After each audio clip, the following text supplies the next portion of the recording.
Hi! So we are doing arts and crafts today, but more importantly, the reason why you clicked to watch this video is because we're gonna talk about all the things that I wish I knew before starting the wedding process, before planning my wedding, before having my wedding. If you're new here, I am Danny and I make videos here on personal finance, on lifestyle, mental health, and all things from my first gen perspective. I recently got married in October of 2023. And yeah, coming out of that, I'm feeling like I have some things that I'm like, we could have done this differently. So we're gonna do that while working on some frames. I thrifted these picture frames. I'm gonna glam them up a bit and I'm gonna use them to gift to my family. So I have a photo with my grandfather, of my cousins and all of us that I'm gonna gift to him for his birthday, and then just for my parents to have one at their house. So that's what I'm gonna do while we chat. I think first things first, we want to probably disassemble these frames. So I'm gonna go ahead and do that, and let's get into it.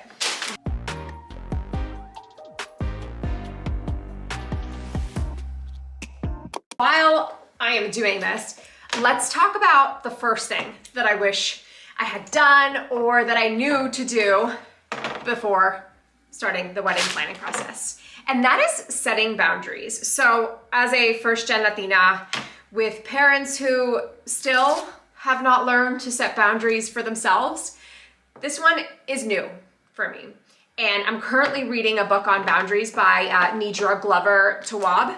And I wish I had this book, or I wish I had been reading this book when I was going through the process, because yeah, setting boundaries doesn't need to be a thing where you feel like you're a bad person for doing it. You're just kind of letting people know how they should be around you, right? Like what things you'll tolerate, what things you won't.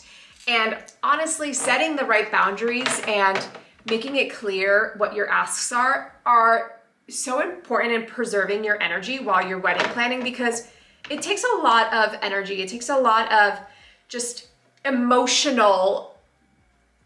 of emotions come up in this process. And so having those boundaries in place and knowing what your boundaries are and how to set them, best tool in your toolkit.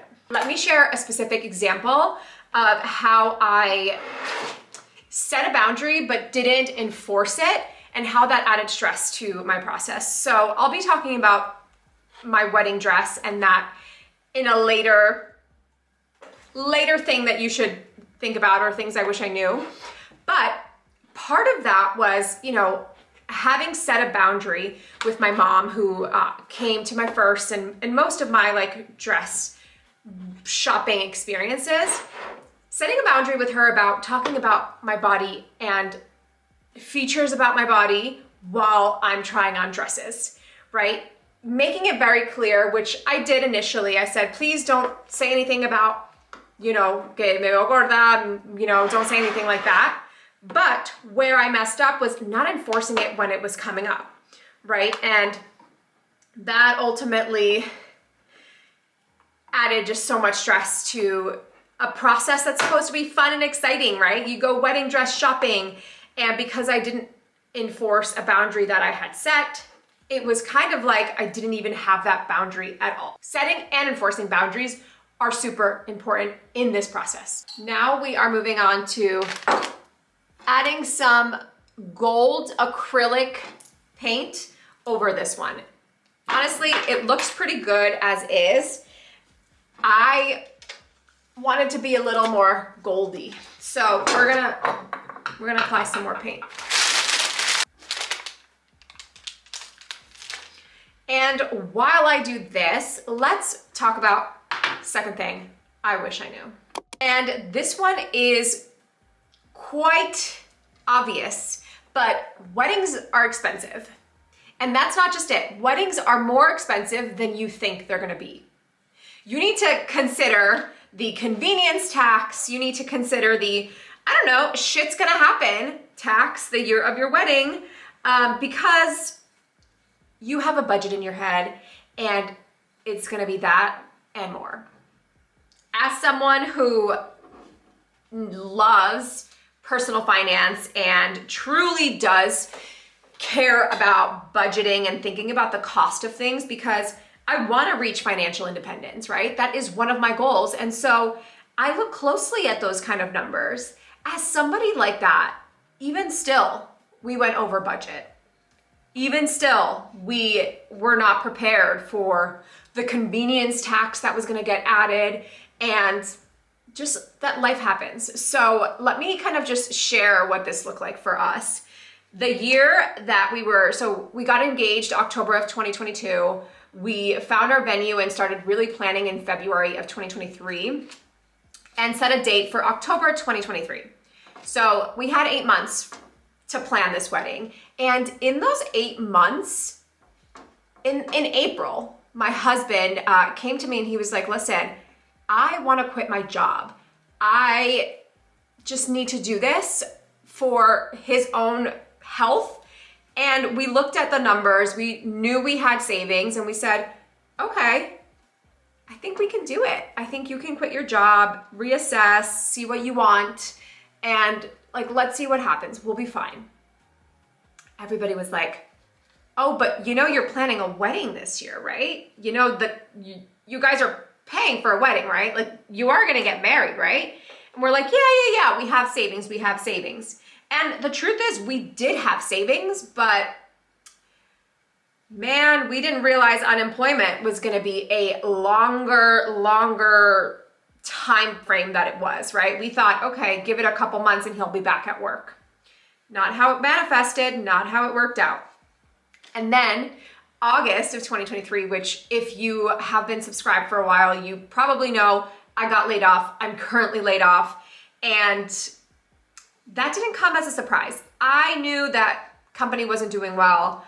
I knew I should reallocate my 401k savings and investing into cash. I knew I needed to have that in a savings account. And I was doing that. But even still with all of that, with having an emergency fund, with having a wedding sinking fund, we went over budget from our wedding sinking fund and had to pull from our Got It Covered fund, even with all of our planning. And so that's the shit's gonna happen tax that I talk about, right? Life is gonna happen. And yeah, maybe now looking back, I would not have been okay with Ari quitting his job. But when we talked about it, I was like, yeah, we'll be fine. We'll be fine. We have this wedding budget under control. What else could happen? And the last piece on here with the convenience tax, this is something that I was talking to a friend about actually after I posted how much we spent on our wedding.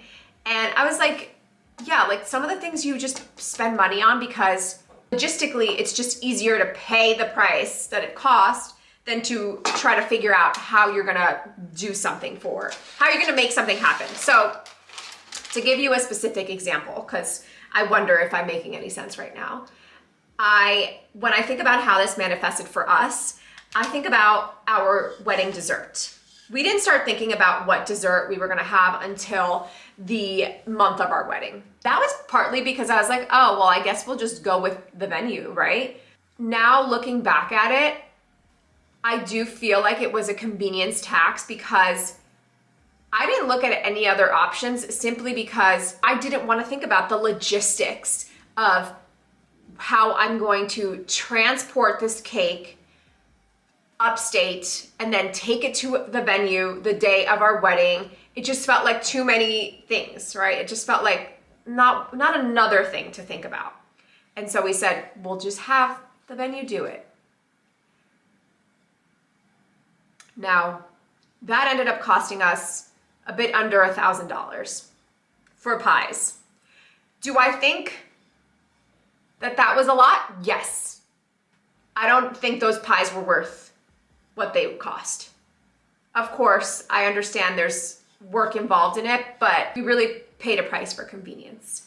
Another way this manifested for us was in our florals. We last minute decided, it is too much for us to go to, to try to be putting these floral arrangements the day of the wedding when we have to get ready and all that stuff.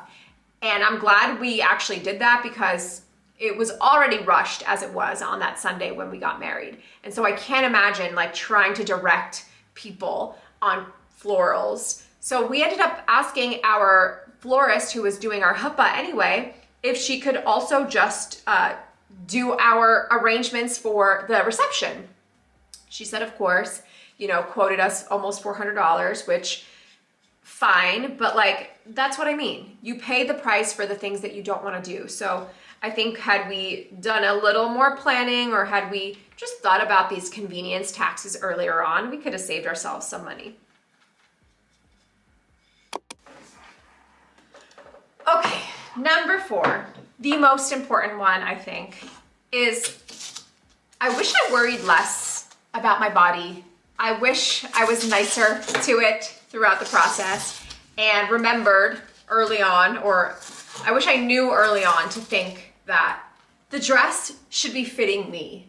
I shouldn't be trying to squeeze into this wedding dress. And honestly, I know this one is very, very hard. This one is something that I still am working through.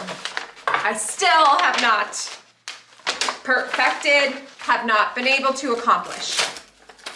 It is very hard for us women to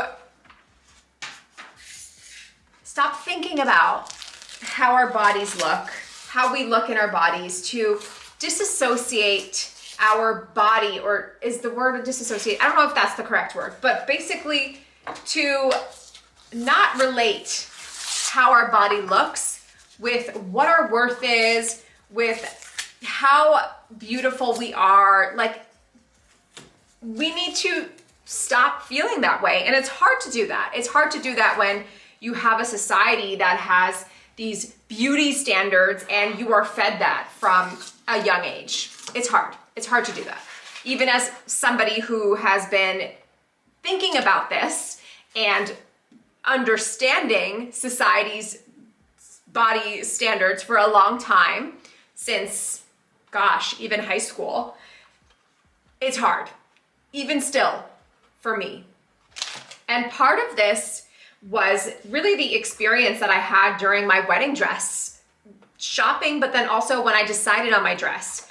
I ended up thrifting my wedding dress, and I was so happy. I love that I did that. I love that I gave this dress a second life, and you know, that it all worked out in the end how it did. But throughout the process, it was a very stressful thing, because when I bought this dress at the thrift store, I tried it on and I knew it was tight because it wouldn't really it would zipper, but it was hard to zipper. Like, Ari was with me and he had to help me zipper this dress, my wedding dress. And I was like, and my thought process wasn't like, oh, I shouldn't buy this wedding dress. It was, it's fine. I'll lose the weight before the wedding. And why is that like my go-to thought? Why is it I'm going to lose this weight and not maybe I should get a dress that fits me? It wasn't, and that proved to be stressful for me because I had this really tight dress that I had to fit into, because I found my dress in July. My wedding was in October. And luckily, I worked with a tailor to loosen up the seams on the side of the dress so that I can get a few more inches, because I couldn't even sit down. I couldn't even sit down with the dress on. I think the process of not having a dress that fit me for most of the time, until we fixed it with the tailor, until like my second to last fitting, helped me really think about and face the fact that I was still holding on to these ideas and, you know, not loving myself because of who I am inside, but because of how I looked. And it really forced me to think through, like, you know, I still have work to do, to know that I still have work to do here, that I'm not done. And I just want you out there listening to just remember, my stepmom-in-law, she shared this with me when I was, you know, sharing my frustrations at this whole process. And she said, you have to remember that the dress is meant to fit you. You need to make that dress fit you. You don't fit the dress. right? You don't lose the weight to fit into some kind of dress. And I was recently watching Brides Wars, or The Bride Wars, I don't know, Kate Hudson and Anne Hathaway. And here they say, I forget if it's Vera Wang, or I think it's Vera Wang's wedding dress. But Kate Hudson's character is like, you fit into a Vera. I hope this is the dress. I hope this is the dress that I'm talking about. But if it's not, it's whatever brand dress it was. She says, you need to fit into the Vera. The Vera doesn't fit into you. So that is wrong. In fact, your dress needs to fit you. And so that, my friends, is number 4. Let's love ourselves a little more. Let's love our bodies a little more. I know that's so much easier to say than it is to actually do, but let me tell you, as somebody who is on the other side of those photos, I'm not thinking about how my barriguita, my pancita, my chichos look in any of those photos. I'm just thinking about how beautiful I look with my partner and how these are photos that our children will see. So trust me, nobody's going to be caring about anything you think that you care about right now. You'll see those photos and you won't even think about your arms. You'll see those photos and you won't even think about how you don't have a 6-pack and abs. It's a lighthouse. Goodbye, lighthouse. Here I thought I was gonna be done with all the frames by the time I was done talking to you, but we're still working on them. And the last thing that I want you to keep in mind for this time that you are planning your wedding is that it's you and your partner's wedding. I know I joked a lot with Ari about how I just kept calling it like my wedding. Oh, for my wedding, I want to do this. For my wedding, I want to do that. And he would get pissed off. He'd be like, you know, it's our wedding, right? And honestly, it was just a slip up because obviously I know it's our wedding. There is so much truth to that. And it's so important that you remember that at the end of the day, it is you and your partner's special day. And that's not a free-for-all for you to do whatever you want and ignore other people along the way, but it is important that you do remember that. A piece to this, like Ari, I mean, I know a lot of people have a different situation with like, well, my parents are paying for the wedding, so technically like it's everybody's wedding. But Ari and I knew from the beginning that our wedding was our financial responsibility. I mean, I know my parents don't have the budget to be paying for a wedding.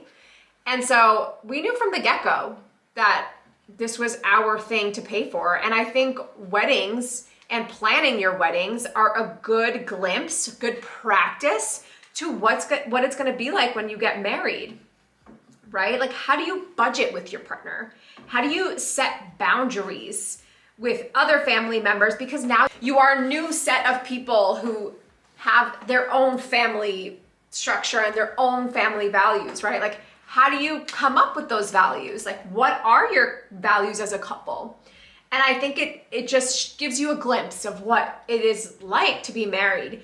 And I think it's important to do this together. And so that's kind of what I mean when I say like, it is your and your partner's wedding. Nobody else's. You know, I can't speak to how to manage certain things when your parents are funding the wedding because, you know, we paid for our wedding ourselves. But what I will say is that even though we paid for our wedding ourselves, and even though I believe that it is your wedding, you and your partner's wedding, and not anybody else's, if you have a good relationship with your parents, of course, it is important that you acknowledge them, that you make them feel included. I think that was important for us. We didn't want to like just make our parents not feel like they were part of the process at all. So, you know, we did that in many ways. Like initially when we made our guest list, we were like, this is who we're gonna invite. Like anyone glaringly missing from this list that you